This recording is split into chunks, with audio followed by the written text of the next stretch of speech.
Damos el aire con información, buena música y la participación de nuestra audiencia. 88.9. Este invierno 2019. Radio Más Pilar, 88.9 MHz. Pilar, Buenos Aires. Las 24 horas, dando lo mejor de nosotros.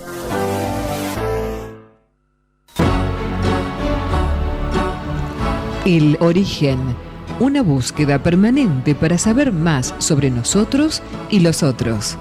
Claudia Alegre y Paula Goldfarb. Nos encontramos para encontrarnos.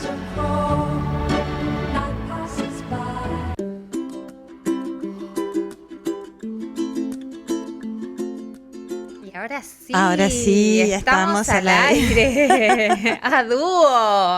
A dúo, ¿y qué dúo? Bueno. Sí, realmente, la verdad que sí. Hola, Pau. Hola, Clau, ¿cómo estás? Muy bien, buenas tardes a todos nuestros oyentes y la gente que nos mira en otros horarios, en otros días, que bueno, la verdad que son muchísimos cada vez más y eso realmente nos pone muy, muy, muy contentas, porque nuestro objetivo siempre fue que, bueno, hacer un programa para que nos cuestionemos todos, ¿no? Que cada uno se cuestione, se haga las preguntas y se aprenda a conocer.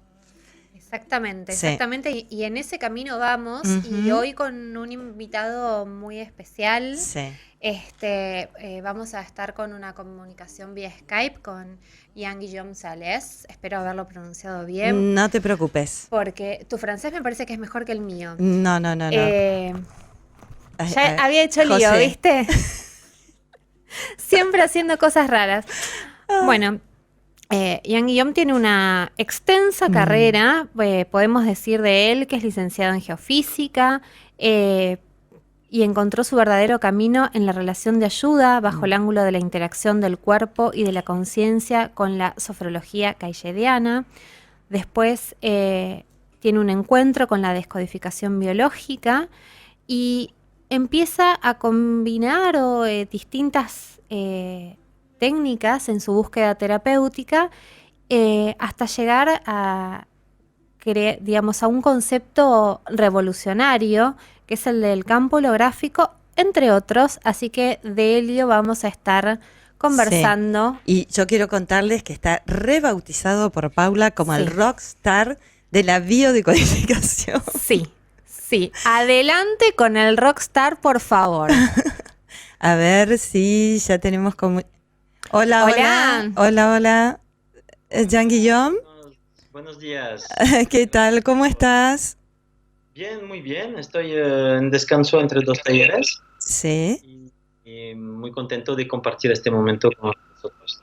Bueno, no sé si habrás escuchado, pero acá sos el rockstar de la biodescodificación. Sí, acabo de escuchar eso, me da mucha... pero es bonito porque el lado rockstar es algo creativo, vamos. Bueno, viste que hay siempre una primera vez para cada apodo, para cada nombre, obviamente con todo el respeto del mundo. Sí, obviamente.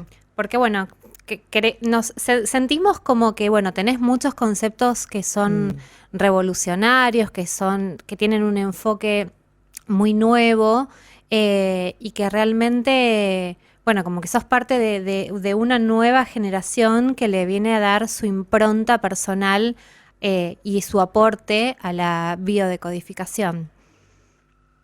Exacto, es decir, que desde hace 20 años que soy terapeuta. Sí. Y mi camino de búsqueda siempre fue de buscar algo que me permite de tener más eficiencia en la relación terapéutica. Y es por eso que he encontrado la descodificación hace 18 años casi.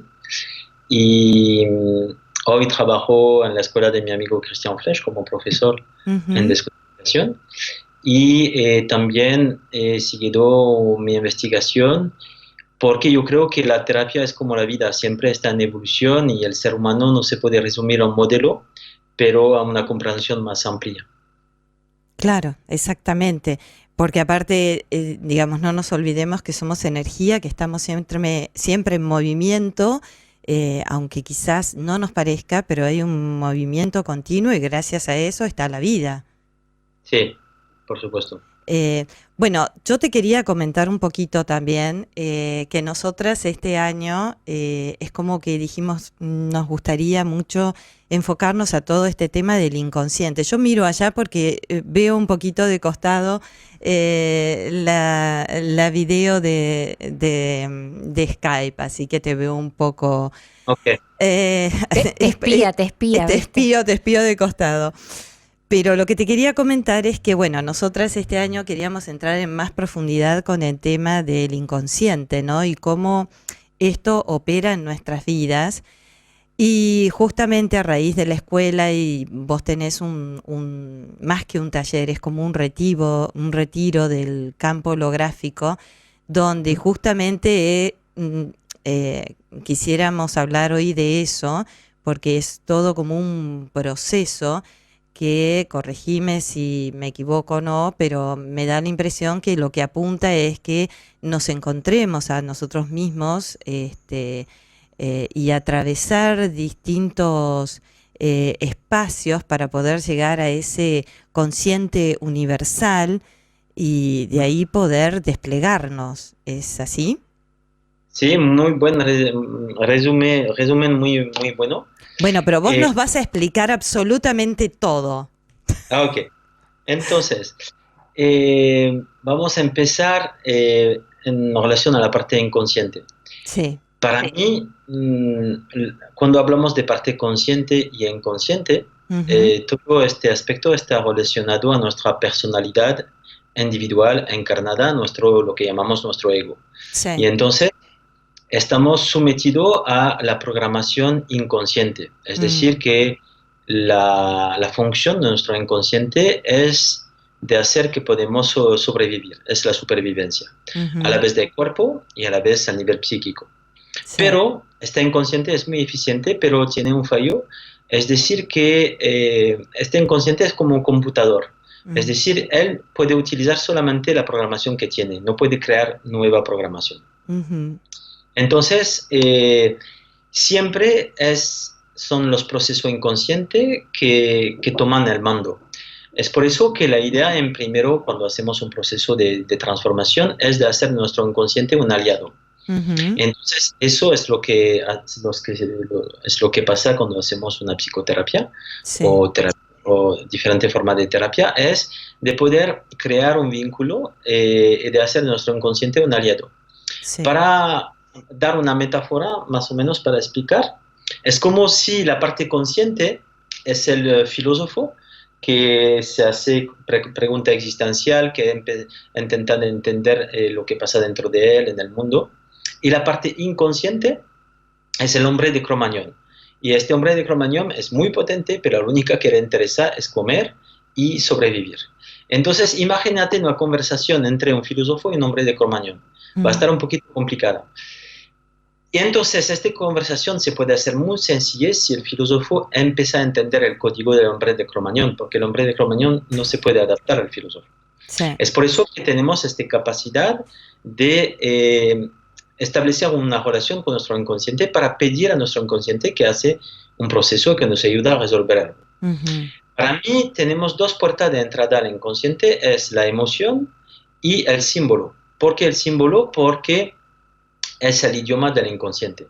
Es por eso que la noche cuando soñamos en símbolo. Entonces, y la emoción hace que tenemos acceso a este aspecto muy visceral, irracional y profundo, que también es el registro inconsciente. Entonces, eso es la parte, vamos a decir, en conexión a nuestra personalidad, y con todo este ámbito podemos mover muchas cosas.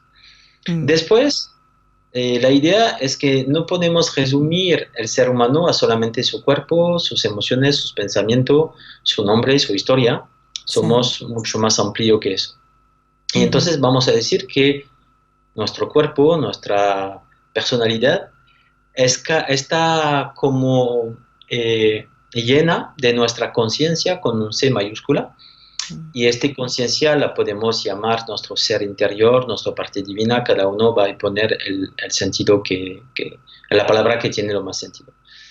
Entonces, en el aspecto del campo holográfico, que es un poco raro como nombre, pero no he encontrado otro y lo voy a explicar. Sí. Lo que pasa es que en nuestro cerebro tenemos dos hemisferios, un derecho y un izquierdo. Sí. El cerebro izquierdo nos permite manejar la lógica, lo que es racional, y nos permite manejar esta dimensión que es nuestra vida, nuestro día a día, la materia, la relación con los demás. Y es muy importante porque si esta parte no está bien construida, vamos a tener problemas para manejar nuestra vida. Sí. Y el cerebro derecho, que es creativo e intuitivo, este cerebro tiene una calidad, una especificidad, vamos a decir, que este cerebro está conectado de manera holográfica a la información que contiene el universo. ¿Qué significa eso? El principio del holograma es que cada parte contiene el todo.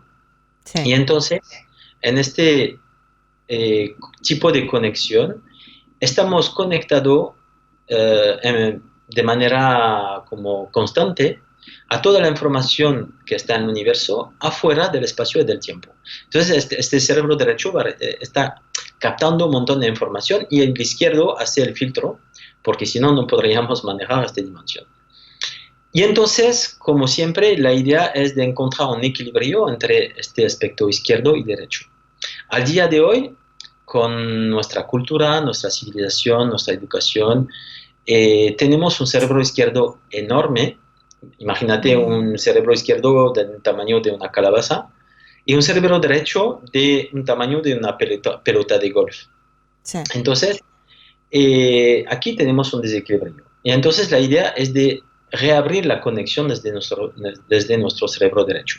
Entonces, lo que llamo campo holográfico es eso, es decir, hacer un proceso que nos permite de reabrir esta conexión y poder trabajar a la vez en terapia desde esta dimensión, entender mejor cuál es la interacción entre nuestra conciencia y la creación de la realidad, y al final aprender a vivir más desde el aspecto intuitivo y creativo, en equilibrio con la lógica. Y este aspecto intuitivo y creativo es muy importante para salir de la lógica de programación que es el cerebro izquierdo, porque el cerebro izquierdo está acostumbrado a hacer siempre la misma cosa. Yo podría resumir de esta manera. Bien, sí. Ahí hay una cosa súper importante que justamente hoy estábamos hablando, que es la construcción de la realidad. Y ahí nos gustaría que nos amplíes un poco más, ¿no? Porque cuando hablamos de realidad, ¿de qué realidad estamos hablando? Claro, y bueno, justamente, ¿cuál es o sea, de qué realidad estamos hablando y cómo es este proceso? Yo te escuché a vos explicarlo muy bien, de creación de la materia, ¿no? ¿Cómo se produce? Porque muchas veces cuando uno hablamos así en alguna reunión y decís, bueno, esta es tu realidad, esta es mi realidad, pero hay una realidad, digamos, como de 3D de esto que manejamos en el hemisferio izquierdo, pero hay una realidad de una conciencia superior, universal, como quieras llamarlo, que es de la que podemos ir tomando, ¿no? Claro. Sí, entonces cuando hablamos de la creación de la realidad, por supuesto hablamos de lo que pasa en la dimensión material, en la 3D. Entonces, sí. ¿Por qué? Porque estamos encarnados, estamos aquí. Sí. Entonces, lo que nos interesa es que podemos crear en nuestra realidad, que es la encarnación, lo que queremos lograr. Entonces, mientras que, vamos a decir, somos inconscientes de la programación que tenemos y que podemos hacer de otra manera, la creación de la realidad la maneja toda nuestra programación inconsciente. Es decir, que la programación inconsciente es mi experiencia desde que he llegado al mundo, desde mi nacimiento hasta hoy, todo lo que ha pasado en mi vida fetal, el ambiente de mi concepción y el transgeneracional sobre 3, 4 generaciones. Eso es un montón de programa que tenemos. Sí. Y para nuestro inconsciente la realidad es más estas memorias que cargamos que lo que estoy viviendo ahora. Entonces mi inconsciente va a buscar una solución en frente a la situación de ahora en relación a una memoria que a veces no es mía. Puede pertenecer al bisabuelo o una historia que ha pasado en mi vida fetal. Y entonces el inconsciente va a poner una solución, pero que no está adaptado y que llamamos un problema. Eso es un primer nivel. Después, cuando queremos elegir, es decir, que a veces lo que hacemos es que elegimos en función de lo que es posible. Es decir, por ejemplo, me gustaría ir en vacaciones, pero yo tengo poco dinero, entonces voy a ir aquí. Entonces, ¿qué estoy haciendo? Estoy eligiendo en función de lo que tengo y en función de lo que es posible. Y en un primer paso está bien, porque nos aprende a manejar esta vida en esta dimensión. Pero si nos quedamos aquí, no podemos crecer y evolucionar. La etapa después es aprender a ponernos objetivos que son casi imposibles. ¿Por qué? Cuando me pongo un objetivo que es casi imposible, no significa que es imposible. Es imposible para la programación limitada que tengo. Claro. Y entonces, cuando voy a empezar a decir, elijo eso, aunque no tengo idea de cómo lo voy a hacer, mi inconsciente me va a presentar toda la programación que me impide hacer estas cosas. Y aquí yo puedo reconocer y trascender esta limitación para crecer en conciencia. Y entonces, lo que es importante de tener conciencia para mí es que este poder creador está activo dentro de nosotros todo el tiempo, pero no lo utilizamos de manera consciente.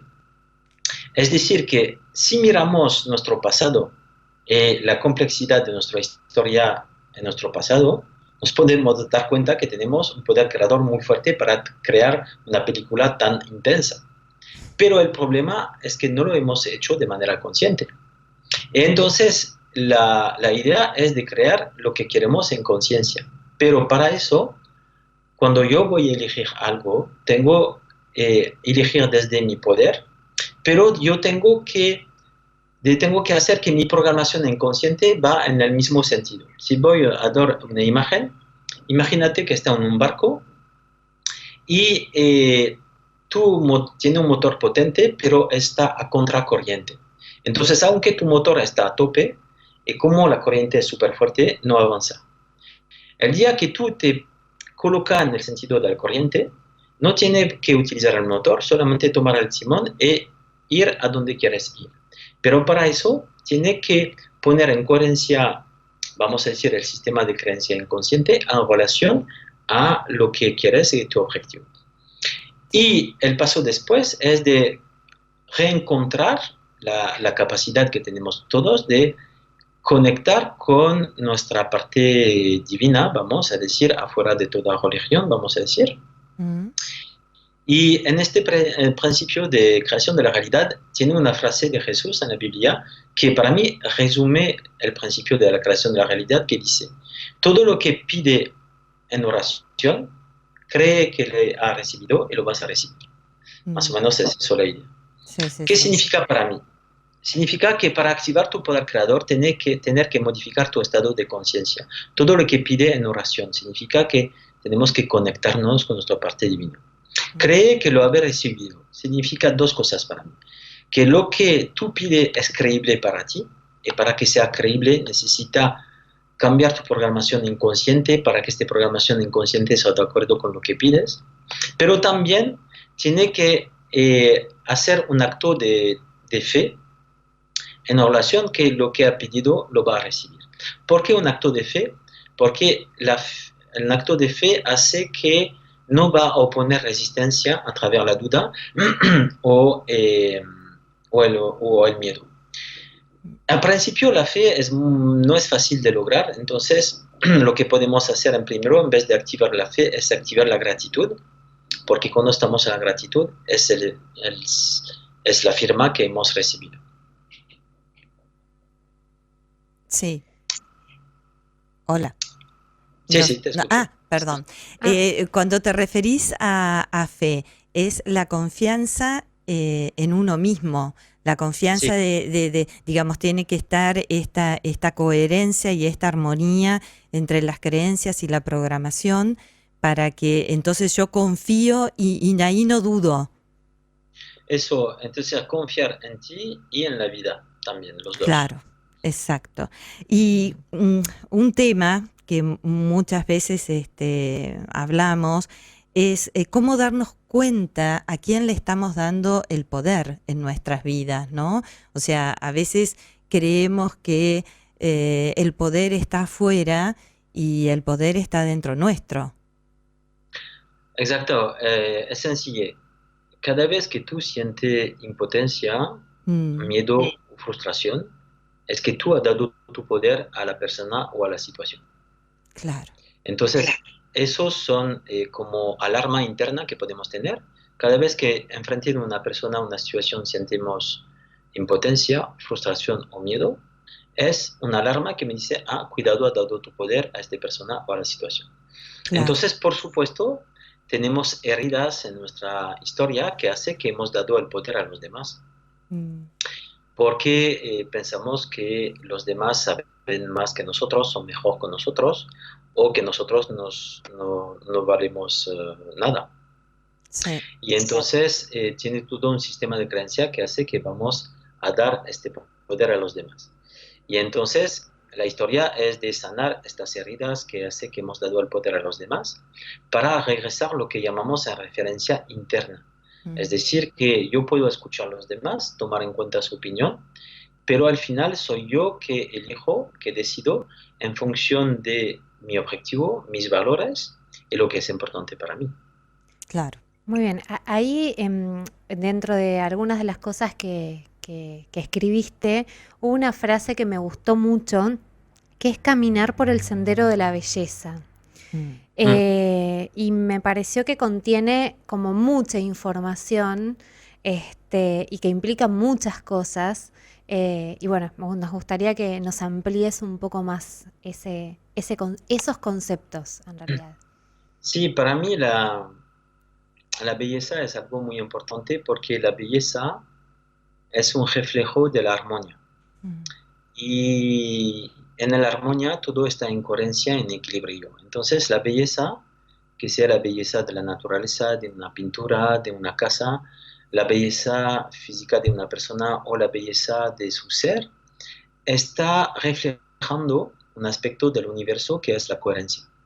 Porque la vida funciona en su sistema de coherencia y de armonía. Y entonces caminar en el sendero de la belleza para mí es estar en esta intención de ponernos en coherencia con nosotros y también con la vida.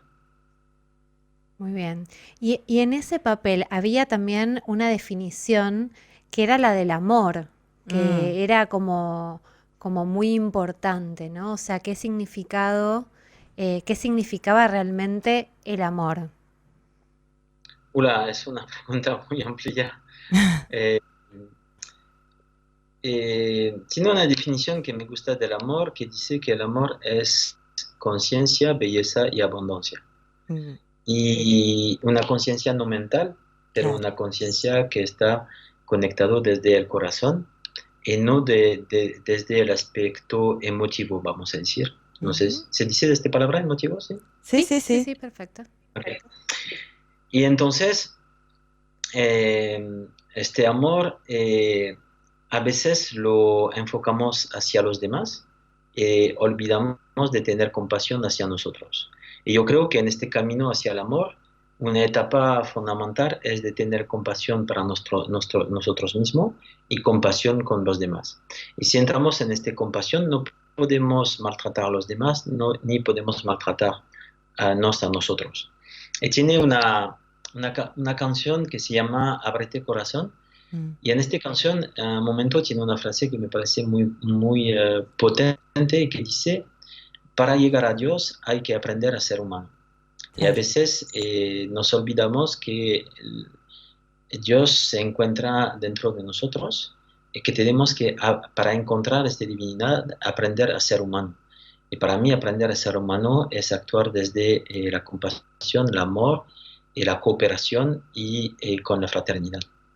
Claro, lo que pasa que, bueno, nuestra sociedad hace miles de años es como que que Dios, o como lo llamemos, está fuera y tantas cosas están fuera de nosotros. Entonces, Y no solamente que están afuera, están en los templos, están Sí. en las iglesias, o sea, encima Sí. están en un lugar en particular, no están ni en la montaña, ni en la naturaleza, ni en nosotros, están en un lugar físico. Mm, mm. Sí, o sea que ahí viene todo este tema de las creencias, ¿no? De todos estos mandatos que obviamente están en nuestras células y bueno, a veces nos cuesta darnos cuenta de todo esto. Yo quería preguntarte, ya que estamos otra vez en el tema de las creencias y los límites, todo esto relacionado con este inconsciente, ¿cómo, digamos, una opción, porque me imagino que cada uno es una opción abierta, ¿no? Una posibilidad, un camino distinto, para conocer este inconsciente, esto que está dentro nuestro, que está en nuestras células, esta memoria, qué camino o qué posibilidades para conocerlos y amigarnos con él y empezar a dialogar, ¿no? Si bien este retiro del campo holográfico justamente cumple ese objetivo, pero por ahí dar algunas pautas como para, digamos, la gente de a pie, la gente común que muchas veces ve estas cosas como algo raro todavía, puede tener pistas. Sí, para eso se puede hacer una experiencia y como digo, a veces es el ritual de sanación lo más potente que se llama hacer una siesta. Mm, ¿Qué significa? Significa que no cuando vas a dormir, pero cuando vas a hacer una siesta, más o menos puedes dormir entre 10 minutos y media hora, vamos a decir. Y entonces yo invito a las personas a hacer la experiencia siguiente. sí. Cada vez que tú vas a hacer una siesta, y cuando sientes que entra en esta relajación agradable que va a entrar en el sueño, entra en el sueño de la siesta con una intención precisa. Mm, La intención de resolver eso, de encontrar una respuesta a estas cosas, de lograr esta meta, de aprender no sé qué. Lo que es muy importante es que el objeto de tu intención sea muy claro y concreto. Y entonces vas a dormir con la intención que este objeto con lo cual tú pones tu intención se resuelve, se realiza o otra cosa. Y entonces la idea es que hace esta siesta con esta intención mínimo durante un mes. ujú. Y va a observar qué va a ocurrir en tu vida. Puede hacer sueño en la noche que te da pista, a encontrar personas que te da un camino, eh, puerta que se abre que hasta ahora estaba cerrada. Y es eso, trabaja con el inconsciente. Es decir, que tú le vas a dar una petición y él lo va a hacer, pero no espera que va a tener la respuesta a nivel consciente, porque el proceso es inconsciente. Entonces, como el proceso es inconsciente, ¿cómo lo va a descubrir? En la realidad de tu día a día, a través de una experiencia, una sincronicidad, una inspiración, una idea, pero de manera indirecta. Claro. Bueno, justamente ahora entre el 30 de noviembre y el 6 de diciembre vas a estar en Argentina con el retiro del Campo holográfico. campo holográfico como para ampliar, digamos, todos estos conceptos y bueno, y poder quizás dar como mayores técnicas y Sí, no, tips como para llegar justamente a esa conexión, ¿no? Contanos de ese retiro que yo creo, vi por lo menos los comentarios de la gente de Uruguay de hace un año aproximadamente que son fantásticos. Sí, fue una experiencia maravillosa. Sí, es muy potente porque cuando lo hacemos en forma de retiro, Claro. estamos como muy presente, conectado a la experiencia. Cada noche nos regresamos a nuestro día a día, entonces estamos más disponibles al proceso. Lo que quiero decir en este retiro de campo holográfica no es solamente teoría, filosofía, es herramientas, es concreto. Es decir, que toda la información que voy a dar sirve a utilizar y aprender a utilizar herramientas. La primera parte vamos a aprender a hacer lo que llamamos una expansión de conciencia que nos permite de conectar con la parte divina de nuestro ser Y cuando podemos lograr a este estado de expansión, en vez que el inconsciente, pedimos al inconsciente de hacer un proceso, en este estado de expansión tenemos la capacidad de reestructurar una parte del inconsciente, es decir, bloqueos fuertes que no hemos podido tocar. Entonces, el interés de esta primera parte es una herramienta que se puede utilizar para sí mismo cuando queremos empezar a hacer mover un problema y por supuesto por los terapeutas para aprender a guiar a los pacientes en este aspecto y hacer el proceso para liberar a un nivel más profundo los bloqueos. La segunda parte de este retiro nos vamos a interesar de manera más concreta y precisa cuál es la interacción entre la conciencia, nuestra conciencia mayúscula y la creación de la realidad, cómo lo que llamamos la realidad es solamente un espejo de un sistema interno, pero tienes que conocer algunas reglas y códigos que se manifiestan en este espejo que le llamamos la realidad, para empezar a manejar más en conciencia tu realidad.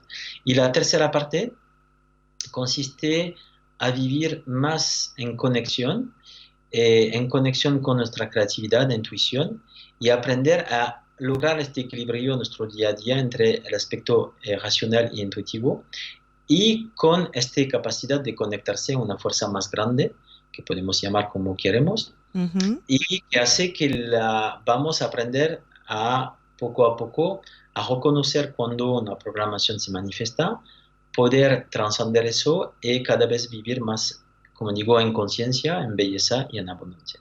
Qué bueno. Justamente tocaste un tema que a mí me interesa, que es el estado de conciencia, esta transformación del estado de conciencia. Y me gustaría ver si hay una respuesta con respecto a la diferencia entre lo que puede ser una sesión, digamos, de hipnosis ericksoniana y esta expansión de conciencia más manejada por un darte cuenta de uno mismo, ¿no? La diferencia entre una hipnosis o una autohipnosis no tan hipnosis, digamos. Entonces, primera cosa, quiero decir que la hipnosis ericksoniana es absolutamente genial. Es una herramienta muy bonita para el proceso de transformación que se puede utilizar también en autohipnosis. Y el principio es el siguiente: cuando vamos a generar un estado de trance en hipnosis, vamos a hacer que la parte consciente se vuelva espectadora de lo que ocurre. ¿Por qué la parte consciente es espectadora? Porque la parte que ha tomado el mando es el inconsciente. Y entonces generar un estado de trance es hacer que el inconsciente tome el mando y que la parte consciente es más por atrás espectadora. Como el inconsciente ha tomado el mando, podemos dar instrucciones al inconsciente para que él haga un proceso. Y entonces cuando, entre comillas, nos despertamos, es decir, que la parte consciente otra vez toma el mando, es la parte inconsciente que se pone por atrás, pero con la información que le hemos pedido, y la parte inconsciente va a procesar la instrucción que le hemos dado. Más o menos es eso lo que pasa en hipnosis. Y entonces en este estado de hipnosis vamos a buscar a desconectar la parte consciente, como que se pone un poquito atrás o que se duerme. Cuando trabajamos en expansión de conciencia, es una hipnosis que despierta en vez de dormir. Es decir, que vamos a conectar nuestro pequeño consciente a nuestra conciencia mayúscula. Entonces vamos a hacer una amplificación de la conciencia. Y entonces en este estado de amplificación estamos mucho más lúcido, despertado con mucho más energía. Y tenemos la capacidad de reestructurar el inconsciente, una parte del inconsciente, en vez con la hipnosis de dejar el inconsciente trabajar. Es como que tomamos más las riendas o el poder sobre nosotros mismos, ¿no? Es más una reafirmación, continúa en ese camino. Yo diría que más que el poder es reencontrar una reunificación y una cooperación con todas nuestras dimensiones. Claro. Porque todo esto que estás hablando a mí me lleva a un tema que es la física cuántica. Que es uno de los temas favoritos de Claudia, te cuento, les cuento a todos. No, pero no porque sí, soy, digamos, lectora, ¿no? Nada, no porque soy física ni nada que ver, pero me apasiona cuando leo y me parece un mundo maravilloso que para incorporar, ¿no? Y para incorporar absolutamente todos, porque muchas veces en libros que no son tan científicos, porque obviamente no leo libros muy científicos, porque no puedo. Hay que cambiar ese no puedo. Sí, estaba recibiendo ese mensaje, sacar no puedo, algún día podré, pero bueno, a lo que iba es que cuando uno lee, cuando te escucha a vos y bueno, a Cristian hablar de todos estos temas, están tan relacionados y es algo que muy pocas personas acceden a conocer esto que es parte de nosotros, porque somos parte de todo eso, no somos solamente, como decías recién, este cuerpo físico, un cerebro, una psiquis. Hay mucho más allá que por ahora no podemos ver, pero que sí existe y es toda esta energía y es todo este campo cuántico que a través de esos estudios se llegan a estas conclusiones que nos estás explicando vos hoy. Uh-huh. ¿Y entonces cuál es tu pregunta? No, que justamente... Viste que ella se da solo las respuestas y te pone en el medio a vos para que le contestes igual y le digas, sí, Clau, tenés razón. No, el objetivo es... Claro, no, porque, a ver, yo creo que lo que sucede es que hay mucha gente que por ahí habla de física cuántica y la explica en difícil como para que nadie la entienda. ¿Sí? Entonces quizás esa conexión con nuestra conciencia superior es eso lo que quizás queremos que nos expliques un poco más en profundidad. Sí, el principio de la física cuántica es que todo existe en un estado de posibilidad. Uh-huh. Pero ¿qué es este estado de posibilidad? Es un estado de posibilidad de la conciencia. Y entonces tiene un físico cuántico que le explica muy bien, que se llama Amit Goswami, uh-huh. y que es muy pedagógico. Y para mí eso es una calidad, porque es un concepto muy difícil, pero que él explica de manera muy clara y sencilla. Y eso no es fácil.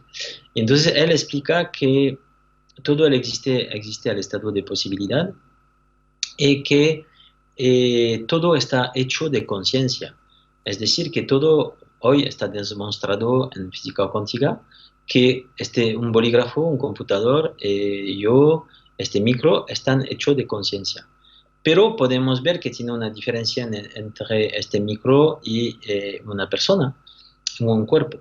Y entonces, para entender eso, la clave es de entender que la clave es una historia de frecuencia. Si todo está hecho de conciencia, yo puedo ver una diferencia entre un bolígrafo y un computador, una persona, y lo que hace que yo percibo de esta manera este bolígrafo, este computador, esta persona, es que cada objeto emite una frecuencia diferente, que eso lo vamos a explicar en campo holográfico, es decir, que cuando yo miro algo, que pongo mi atención en algo, lo que yo percibo es la realidad material de a donde pongo mi atención, pero no percibo la realidad fundamental que es energética.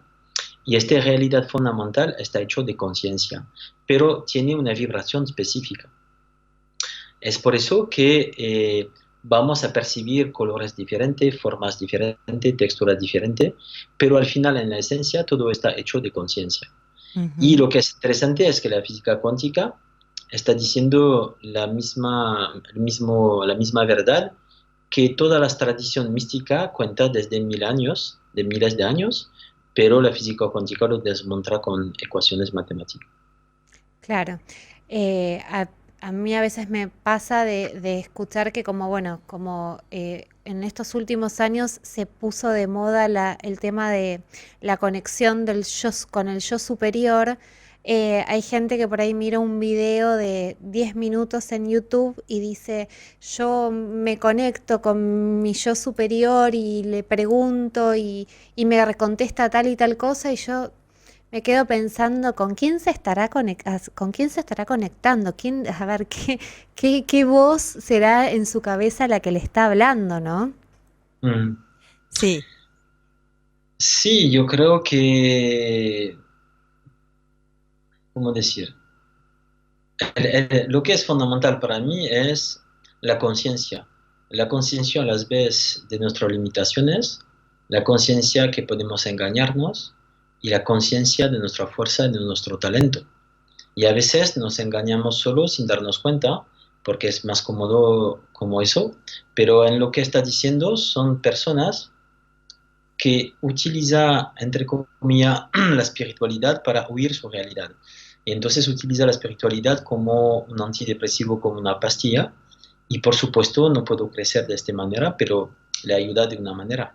Y muchas veces en Occidente la gente utiliza la espiritualidad como un antidepresivo o como una pastilla para huir de una realidad que es incómoda. Eso se llama la negación y no podemos crecer profundamente de esta manera.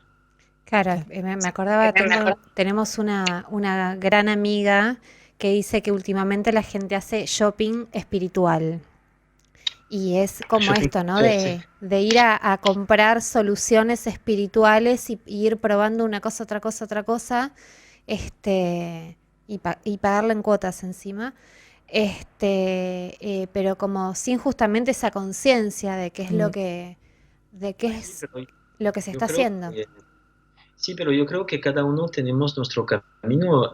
Personas que empiezan a hacer shopping espiritual, por lo menos están buscando algo, se están abriendo. Vamos a decir, es una etapa. Después quedarse en esta etapa, por supuesto, no es positivo para la persona, pero por lo menos se está abriendo algo. Y después cada uno tiene su camino, pero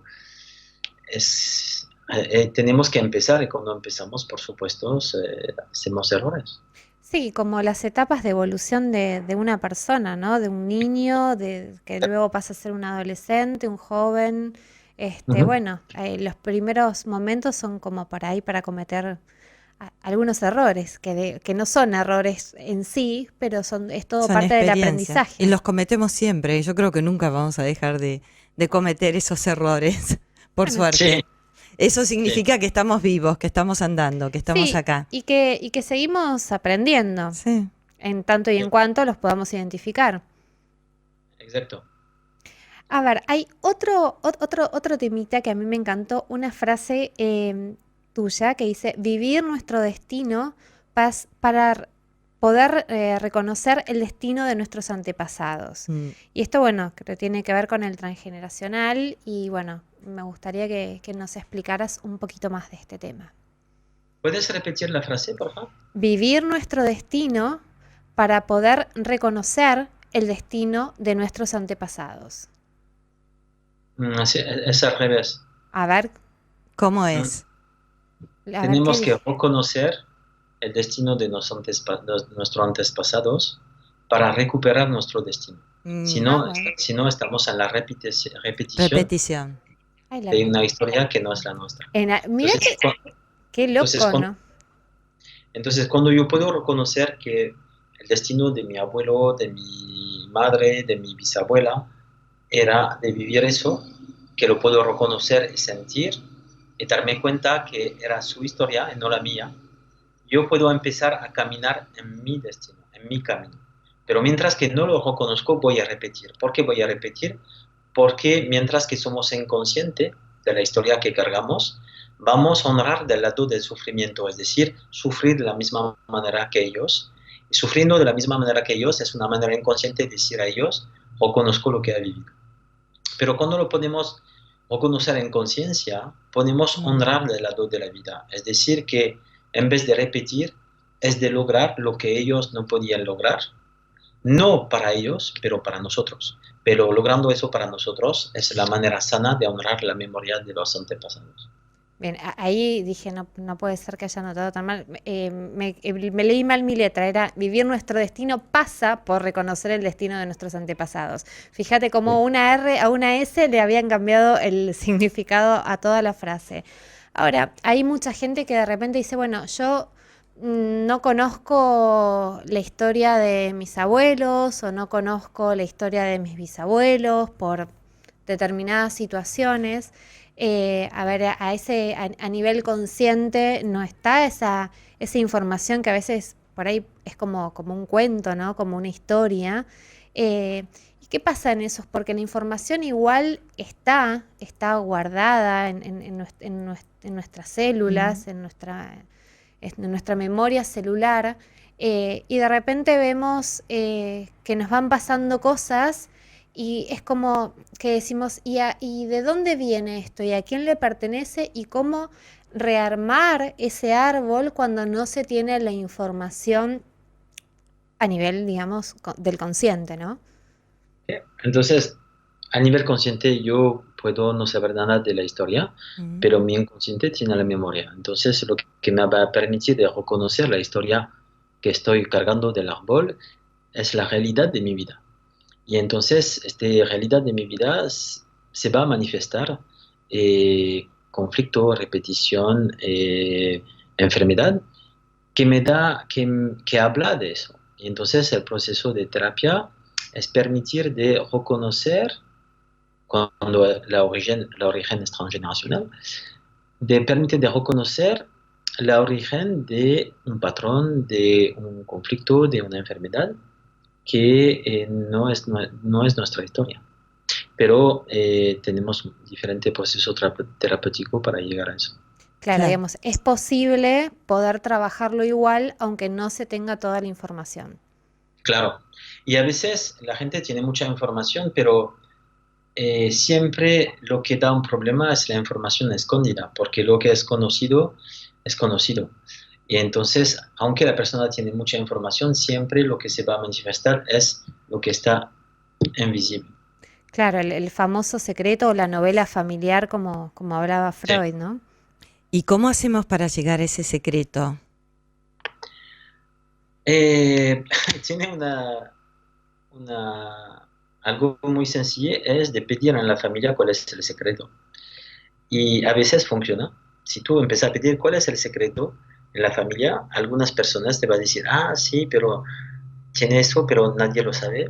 Entonces, a veces es tan sencillo que pedir la información. Y a veces es más complicado porque ese secreto se va a manifestar de manera indirecta a través del problema de la persona, y es a través de este problema que vamos a reconocer el secreto. O sea, ahí sería una parte de observación. De observación y a la vez de entender cómo funciona el sistema y reconocer cuando algo transgeneracional se expresa. Bien. Claro, porque, sí, a veces sería fantástico, ¿no? O sea, poder tener el recurso de la información, y bueno, si no, habrá que bucear un poco más, ¿no? Sí, pero también justamente ahí puede ser que todo esto que está oculto puede ser una gran riqueza, ¿no? Según Jodorowsky. Claro, lo que tenemos que tener claro es que vamos a heredar del árbol talento y limitaciones. Como digo, imagínate que tú estás conectado en lealtad a tu tío abuelo. Y este tío abuelo fue millonario, pero muere a la edad de 30 años de una enfermedad. Entonces tú vas a heredar de este tío abuelo la capacidad de generar mucho dinero y la capacidad a morir joven. Entonces en terapia nos vamos a interesar a la limitación, lo positivo lo que damos. Claro. Sí. Y también está justamente, bueno, cuando tenemos información, lo interesante es tener, por lo menos como básico, las fechas, ver todo esto, justamente tocaste el tema de los dobles con el heredero y todo eso, para saber, es como que ya tenemos una pista de qué es lo que puede llegar a digamos, a enriquecer este camino o este proceso para honrar a este ancestro, ¿no? A este árbol. Y entonces ya es como que al conocerlo tenemos parte del camino hecho, por lo menos una pista. Por lo menos una pista. Sí, lo que tenemos que tener claro es que por suerte no vamos a cargar toda la historia del árbol. Vamos a cargar una parte. Mm. Menos Vamos. mal. ¿Mm? Menos mal, Entonces, porque te digo que si agarras el mío, pero tenés para... entonces, vamos a estar en conexión. ¿Cómo saber qué historia voy a cargar del árbol? Si tú tienes el mismo nombre que un antepasado, está conectado con él. Si tu fecha de nacimiento corresponde a algunos días a su fecha de nacimiento o de su muerte, está conectado también con este antepasado. Entonces eso es un elemento que te permite saber de quién va a cargar la historia en el árbol. Ahora, y una pregunta, porque a veces, a ver, yo no soy como muy creyente de las linealidades. A ver, de que, por ejemplo, yo tengo una parte de mi familia es judía y en la tradición judía se usaba mucho el tema de ponerle el nombre al niño que nacía del familiar que había fallecido más recientemente. Entonces, imagínate que cuando nació mi papá, él y todos sus primos se llaman todos Luis o Luisa. Entonces ahí tenés un montón que pueden llegar a compartir, digamos, la información de este Claro. Luis ancestro que falleció, por ejemplo, o hay alguno de todos ellos que va a heredar, digamos, la información. Mira, en terapia siempre vamos a hablar de hipótesis que tenemos que verificar. Ujú. Entonces, la hipótesis es que ellos están en relación con el muerto, pero lo que nos va a confirmar eso es la vida de esta persona. El síntoma de la vida de esta persona nos va a confirmar si de verdad o no está cargando esta hipótesis. Claro, claro. Sí, Ah, porque perfecto. cada caso es particular y es como un trabajo Sí, artesanal. sí, yo creo que es muy importante de entender que eh, en el proceso de la terapia es un proceso a medida. Es decir, no Claro. podemos hacer generalización, no podemos hacer algo que sea para todos. ¿Por Ujú. qué? Porque cada ser humano es único. Claro. Hasta nuestra identidad de ADN, porque cada uno tenemos una firma ADN diferente. Sí. Aunque tenemos una parte de los genes del padre y de la madre, la junta de este gen hace un ser único en esta tierra y la prueba es tu emprenta digital de tus manos. Mm. Y entonces cada persona es un universo en sí. Y entonces vamos a enfocar este universo con hipótesis, pero sin sin encerrar la persona en nuestro sistema de creencia. Tenemos que ofrecer hipótesis y a ver cómo se abre el camino en la vida de la persona. Claro, bueno, eso me parece fantástico Mm. porque realmente hay quienes dicen, bueno, a ver, si es este, seguro, si es este nombre o es esta fecha y hay varias posibles, Ujú. por ahí te dicen, no, seguro que es este, y me parece que ningún terapeuta sin un análisis puede Mm. afirmar una cosa así, ¿no? Sí, es el peligro es de afirmar es así, porque no escuchamos la persona y la persona se siente como en una caja y debe encajar en eso. Y la terapia no es eso, la terapia es de permitir a escuchar a la persona para que ella se revela a sí misma y que ella logra la autonomía y que no necesita el apoyo del terapeuta. Justamente hablando de escuchar, un placer nos quedaríamos escuchándote y tenemos un montón de preguntas, pero Me quedaron como 3 hojas sí, de preguntas para pero bueno, hacerte. ya será en otra oportunidad porque ya José, nuestro operador, nos dijo tienen 1 minuto Ah, y sí, El tiempo es tirano por lo menos en esta dimensión sí, y en esta eh, realidad. hay que adaptarse. Así que, bueno, te queremos agradecer muchísimo que estés conversando con nosotras hoy. Sí. Y esperamos, bueno, que te hayas sentido cómodo y que nuevamente en algún momento podamos estar charlando nuevamente. Sí, para nosotras justamente lo importante es que podamos conversar, que tengas esta línea abierta y bueno, un placer realmente. No sé si querés comentarnos algo más. Que sea... Sí, quiero dar las gracias. Sí, me siento muy cómodo. Fue un placer de hablar con los dos. Y sí, si tienes 3 hojas de pregunta, con mucho gusto hacemos otra emisión juntos, con mucho gusto. Fantástico, muy bien. fantástico. Muchísimas gracias. Seguramente en breve nos estaremos contactando nuevamente. Sí. Y bueno, y nos vamos a tener que ir despidiendo hasta el próximo miércoles, por lo menos nosotros acá en El Origen. Sí, así es. Y bueno, a todos los que tengan ganas de saber un poco más, visiten nuestra página de Facebook, El Origen 88.9. Ahí les dejamos toda la información de Ian Guillón para los que tengan y puedan hacer este retiro de campo holográfico, que va a ser maravilloso. Sí. Ya, ojalá que podamos hablar otra vez y que nos puedas, digamos, ampliar más todavía esto, porque a mí me parece brillante realmente. Así que eternamente agradecidas. Y bueno, a todos, que tengamos una hermosa semana, que terminemos, o vos, no sé, como tus diferencias horarias, que tengamos un hermoso día. Y bueno, nos veremos, Pau, nos encontraremos. Nos estaremos encontrando nuevamente. Seguramente. Muchísimas Muchas gracias a todos. Gracias, Jan.